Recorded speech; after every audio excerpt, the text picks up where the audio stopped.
এমন ছেলে পাওয়া কঠিন, যে ছেলে তার বুকটা টান টান করে উঁচু করে দাঁড়িয়ে বলবে, আমার জীবনে কোনো অন্যায় স্পর্শ হয় নাই, আমি কোনো হারামে লিপ্ত হই নাই, তথাকথিত কোনো অবৈধ সম্পর্কে আমি জড়াই নাই, কোনো অবৈধ ভালোবাসার মধ্যে আমি নাই, আমি আমার যৌবনকে হেফাজত করেছি, শুধুমাত্র আমার বৈধ স্ত্রীর জন্য অপেক্ষা করেছি, আমি আমার দৃষ্টিকে হেফাজত করি, আমি আমার চরিত্রকে ভালো রাখার চেষ্টা করি।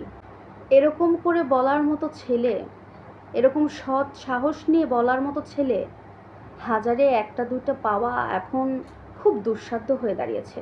বলতে গেলে বলা চলে এটা এক ধরনের সোনার হরিণ হয়ে গেছে। হ্যাঁ ভাইয়ারা, সোনার হরিণ হয়ে গেছে। আর এই যে আপনার চরিত্র নষ্ট করছেন, এটার কারণে কিন্তু আপনাকে আল্লাহর কাছে হিসাব দিতে হবে। কিয়ামতের ময়দানে 4টি প্রশ্নের জবাব কিন্তু সবাইকে দিতে হবে। এই 4টি প্রশ্নের উত্তর না দেওয়া পর্যন্ত আপনি কিন্তু পার হতে পারবেন না। 4টি প্রশ্নের মধ্যে এটা একটা প্রশ্ন থাকবে যে আপনি আপনার যৌবনকালকে ঠিক কিভাবে পার করেছেন, কোন কাজে ব্যবহার করেছেন। এটা যদিও লজ্জার বিষয়, তারপরেও অস্বীকার করার মতো কিন্তু কিছু নয়।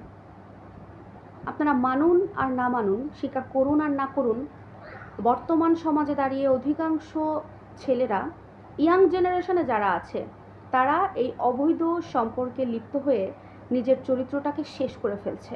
আসলে ছেলেদের দোষ দিয়েই বা কী হবে বলেন? বর্তমান সমাজের বর্তমানে যে কালচার তৈরি হয়েছে, এখানে এগুলো খুবই কমন একটা বিষয় হয়ে দাঁড়িয়েছে, খুবই নর্মাল হয়ে দাঁড়িয়েছে। এগুলোকে এখনকার ছেলেরা কিছু মনেই করে না, এখনকার ছেলেরা মেয়েরা এগুলো কিছু মনেই করে না। তারা একটা সম্পর্ক থেকে বের হচ্ছে আর একটা সম্পর্কে যাচ্ছে, অবৈধভাবে মেলামেশা করতেছে, বিয়ের আগে লিভিং থাকতেছে, তারা বিয়ে করবে কি করবে না তার কোনো গ্যারান্টি নাই, তারা একসাথে থাকা মেলা করছে। মানে এগুলোকে একটা ট্রেন্ড বানায় ফেলছে বর্তমান সমাজ। এগুলাকে মানে সোসাইটি মেনটেন বলতেছে এখনকার সমাজ। স্রোতের দিকে চলছে সবাই। স্রোতের দিকে চলতে পারাটা তো খুবই ইজি ব্যাপার, গা ছেড়ে দিলেই তো চলে যাওয়া যায়। স্রোতে আপনি যদি গা ছেড়ে দেন, ইজিলি আপনি সেখান দিয়ে চলে যেতে পারবেন। কিন্তু আপনি স্রোতের উল্টো দিকে আসতে চাইলে এতটাও সহজ হয় না জীবন। স্রোতের উল্টো দিকে হাঁটা শিখতে হবে, চলতে শিখতে হবে।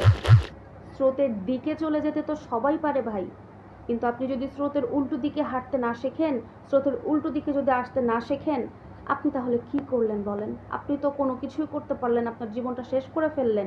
আপনি নিজেকে একটু স্ট্রংলি তৈরি করেন, আপনি নিজেকে এভাবে তৈরি করেন, সবাই যদি অন্যায় কাজে লিপ্ত হয়, আমি অন্যায় কাজে লিপ্ত হব না। সবাই যদি অবৈধ কাজ করে, আমি অবৈধ কাজ করব না। সবাই যদি এই যৌবনকালটাকে অবৈধ সম্পর্কের মধ্যে নিয়ে যায়, আমি আমার যৌবনকালটাকে ধরে রাখবো, আমি আমার যৌবনকালটাকে পবিত্র রাখবো, শুধুমাত্র পবিত্র সম্পর্কের জন্য, বৈধ স্ত্রীর জন্য অপেক্ষা করব। কিন্তু আফসোস, বর্তমান সোসাইটিতে বেশিরভাগ পুরুষ এখন অন্যায়ের সাথে গা ভাসায়। এটা শুনতে খারাপ লাগছে, এটা বলতেও আমার খারাপ লাগছে, আপনাদের হয়তো কানে যখন পৌঁছাবে কথাগুলো তখনও খারাপ লাগবে, কিন্তু এটাই তো বাস্তবতা।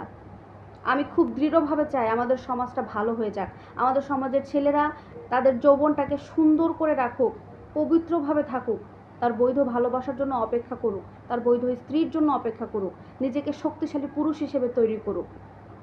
এই ভিডিওটা সচেতনমূলক হিসেবে বানানো, আপনারা সবাই ভিডিওটা শেয়ার করে দেবেন। আর এই ব্যাপারে আপনাদের মতামত অবশ্যই আমাকে জানাবেন কমেন্টে।